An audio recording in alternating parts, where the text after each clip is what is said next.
Imam Syafi'i satu hari mendapat surat dari gubernur Mawaro An-Nahr, Transoksania, Afghanistan di sekitarnya lah. Gubernur namanya Abdurrahman Al-Mahdi. Siapa? Dibuka suratnya Imam Syafi'i. Isinya, Syekh, saya ingin paham syariat Islam dengan benar. Bagaimana, Syekh? Imam Syafi'i memanggil muridnya namanya Rabi' bin Sulaiman Al-Muradi. Siapa? Rabi', ada surat dari gubernur. Ayo kita balas yuk. Aktub risalah. Ayo kita tulis surat. Imam Syafi'i ngendikan, Rabi' nulis. Risalahnya Imam Syafi'i balas Abdul Mahdi akhirnya berjumlah 300 halaman. Itulah yang terkenal dengan kitab Ar-Risalah. Paham betul? Surat, mana surat? Suratnya Imam Syafi'i. Datang Gubernur Abdurrahman Al-Mahdi. Isinya apa isinya? Aduh. Singkat maulah. Kalau ente yang paham Islam, syarat Islam, pertama harus paham tipe-tipe ayat Al-Quran. Bayan ilahi. Ayat Quran nggak sama. Ada ayat muhkamah, sudah baku. Ada yang mutasyabihah, samar-samar. Ada ayat yang mutlaqah, absolut. Ada muqayyadah, yang tercatat dengan syarat, terikat dengan syarat. Ati'ullah wa ati'ur rasul. Taat kepada Allah, taat kepada Rasulullah, mutlak. Wa ulil amri minkum. Taat kepada pemerintah dengan syarat. Kalau pemerintahnya baik, namanya ayat muqayyadah yang wa ulil amri minkum lagi. Yang awalnya mutlaqah. Lalu ada lagi amma, ayat umum dan ayat khusus. Ada ayat maknanya hakiki, ada yang majazi, ada nasikhah, ada mansukhah, menjelit dan dijelit. Dah, sudah paham Quran belum cukup. Harus paham hadis. Karena Quran sangat global. Quran perintah sholat, menyinggung masalah sholat 62 kali. Aqimus sholah, aqamus sholah, aqimus sholah, yuqimunas sholah. Ping sudah loro. Tapi Quran tidak menjelaskan berapa kali sholat itu sehari semalam. Namanya apa sholat itu? Wonten Quran? Wonten betul? Yang nggak pernah baca Quran jawabnya ragu-ragu jawabnya. Wonten. Sholat itu ping 5. Jenenge duhur, asar, maghrib, isya, subuh. Betul wonten. Maka hadis yang menjelaskan. Furidat alaikum khamsu maktubat. Al-dhuhr, wal-asar, wal-maghrib, wal-isya, wal-fajr. Hadis. Nah, setelah bayan ilahi, bayan nabawi. Kita pahami.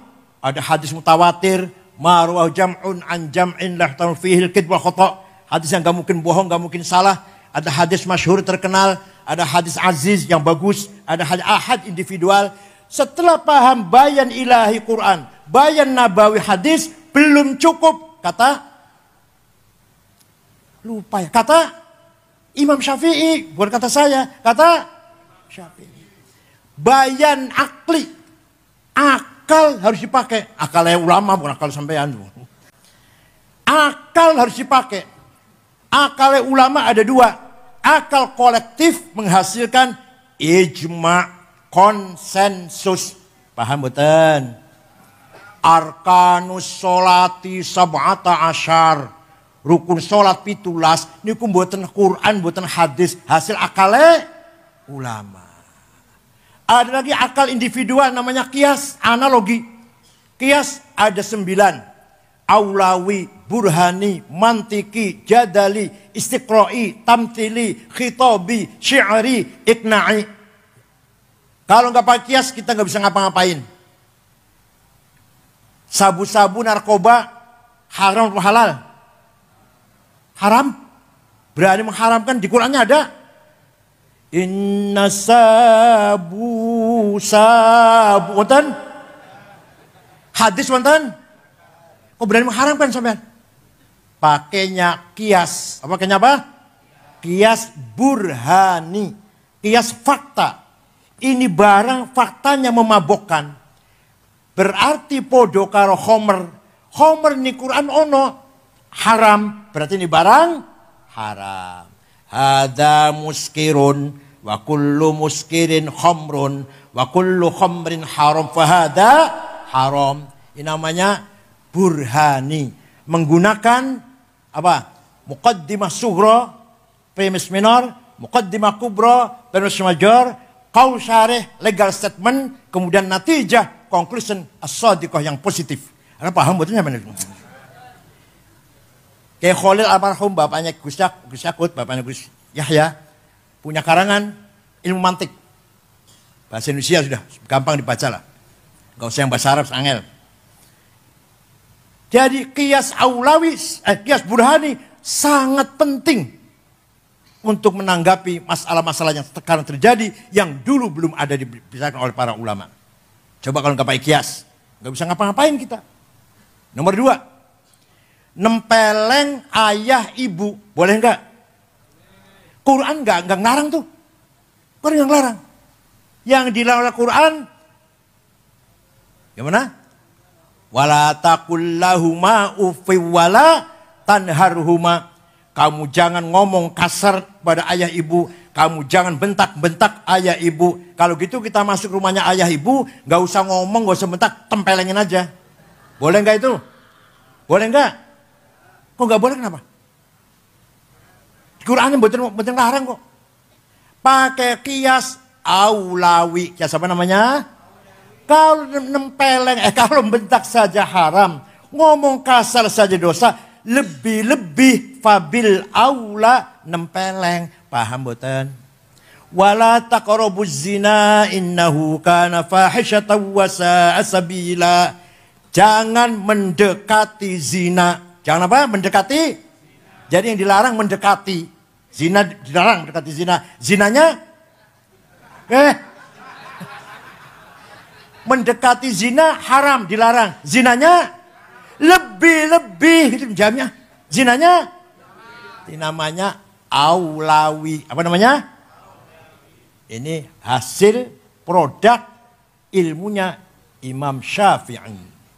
Kalau nggak pakai ijma', nggak pakai qiyas, kita nggak bisa praktek ibadah.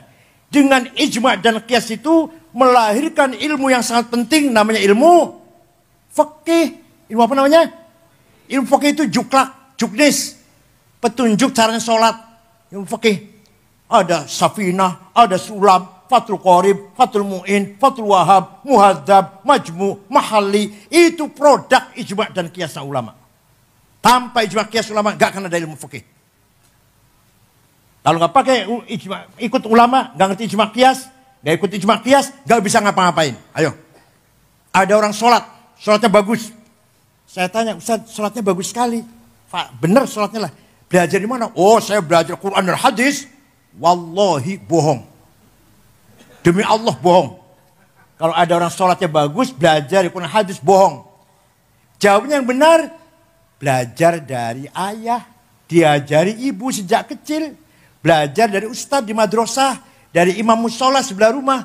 Nanti imamnya itu dari gurunya, dari kiainya, dari syekhnya, mentok tenggone Imam Syafi'i. Imam Syafi'i gurunya antara lain gurunya Imam Malik. Imam Malik gurunya Imam Rabi'ah. Imam Rabi'ah gurunya Imam Kharijah. Imam Kharijah putra sahabat Zaid bin Thabit. Sahabat Zaid ya muridnya Kanjeng Nabi, sahabat. Jadi kita ikut Imam Syafi'i berarti kita ikut Rasulullah sallallahu alaihi wasallam. Paham boten? Jasanya luar biasa boten? Kalau tidak ada usul fikih, nggak mungkin akan lahir ilmu fikih yang ambrek-ambrek nih boten bakal wonten. Itu baru saya contohkan bab sholat, belum bab yang lain-lain. Ya Allah. Mudah-mudahan santri Rembang semuanya paham tentang usul fikih dan fikih. Dan harus paham pula dengan ilmu mantik. Sebelum usul fikih, ilmu mantik dulu. Harus paham pula maqulatul asyarah. Kategori 10. Dulu saya ngaji. Ada kitab namanya Ja'azaidun. Kitab cilik, Ja'azaidun. Di antara dalam kitab Ja'azaidun ada maqulatul asyarah. Kiainya mboten paham. Ya maklum. Zaidut tawilul abyadubnu maliki. Fi baitihi bil amsi kana muttaqi. Biyadihi saifun lawahu faltawa. Fahadihi maqulatun ashrun sawa. Zaidun Utaiman Zaid. Itu At-Tawil wonge dhuwur, Al-Abyadu kulite putih, Ibnu Malik anake Man Malik. Fi baitin jero omahe bil amsi wingi kana muttaqida tongkrong. Biadi saifun tangan nyekel golok, lawahum bengkokaken sapa Zaid ing golok, faltawa moko dadi bengkok apa golok. Paham betul? Waktu itu saya gak paham. Setelah sekarang saya paham, ilmu penting sekali itu. Namanya Maqulatul Asyarah, kategori 10. Zaidun esensi, At-Tawil quantity, Al-Abyad quality, Ibnu Malik relasi, Bil Amsi times, Fi baitihi place, kana muttaqi posisi, biadi saifun tangkel golok to have, lawahu aksi, faltawa reaksi. Paham? Siapa itu? Siapa orang itu? Oh itu Gus Dur. Seperti apa Gus Dur itu orangnya? Apa kualitasnya? Kehebatannya apa? Hubungannya apa dengan orang lain? Kapan? Di mana? Gus Dur presiden. Kapan? Tahun berapa? Di mana? Di Indonesia. Posisinya kuat apa enggak? Namanya posisi namanya. Karena mutaki. Biadi saya pun. Tangannya Gus Dur nyekel golok artinya apa? Punya aksi apa? Punya kekuatan apa? Gus Dur itu. Sudah punya kekuatan. Kemudian aksinya seperti apa? Kalau udah beraksi dengan kekuatan itu. Reaksinya seperti apa? Itu namanya kategori 10. Paham boten? Dipesan harus diajarkan. Dan gurunya ngajar harus pandai menjelaskannya. Wa ma kanal mu'minuna liyanfiru kaffah. Orang NU, orang santri jangan semua jadi DPR. Artinya itu artinya jangan semua jadi tentara, jadi polisi, jadi ASN. Harus ada yang khusus diem tafakuh fiddin. Falaula nafaru min kulli firqatin minhum ta'ifatul yatafaqahu fiddin wal yunziru qaumahum idza raja'u ilaihim la'allahum yahdharun. Harus ada santri kiai yang duduk di pesantren khusus tafaqquh fiddin, enggak usah anggota DPR, enggak usah jadi ASN, enggak usah jadi polisi, enggak usah jadi camat, enggak usah jadi tentara. Paham boten? Lihat tafaqquh fiddin agar mendalami ilmu agama. Kalimat menggunakan fi'il mudhari. Fi'il mudhari itu zamannya hal dan istiqbal. Artinya apa? Memahami agama harus kontekstual. Harus cara yang nyambung dengan situasi sekarang, kebutuhan sekarang. Harus kontekstual. Faslun fil hiwalati. Pasal ini menjelaskan letter of credit. Itu mana gitu lah. Faslun fil syuf'ati. Pasal ini menjelaskan bursa saham. Faslun fil salami. Pasal menjelaskan inden. Faslun fil murabahah. Profit sharing. Gitu loh. Kayak ini nganggo sarung, gak usah pakai celana dalam, tapi malah nih kitanya seperti itu. Hebat betul, hebat betul. Itu namanya kontekstual namanya. Pakai sarung kayaknya, gak usah pakai celana dalam. Tapi mengartikan istilah-istilah Fathul Qorib dengan istilahnya sekarang berlaku. Supaya keren. Hiwalah. Ojo, Fathul Hilawati, pasal ini menjelaskan ligeran. Yopo ligeran. Fisalami, apa? Tempo ya? Tempo. Apa nih? Fisyuf ati ngejogi rego. Ya apa ngejogi rego? Syuf'ah bursa saham.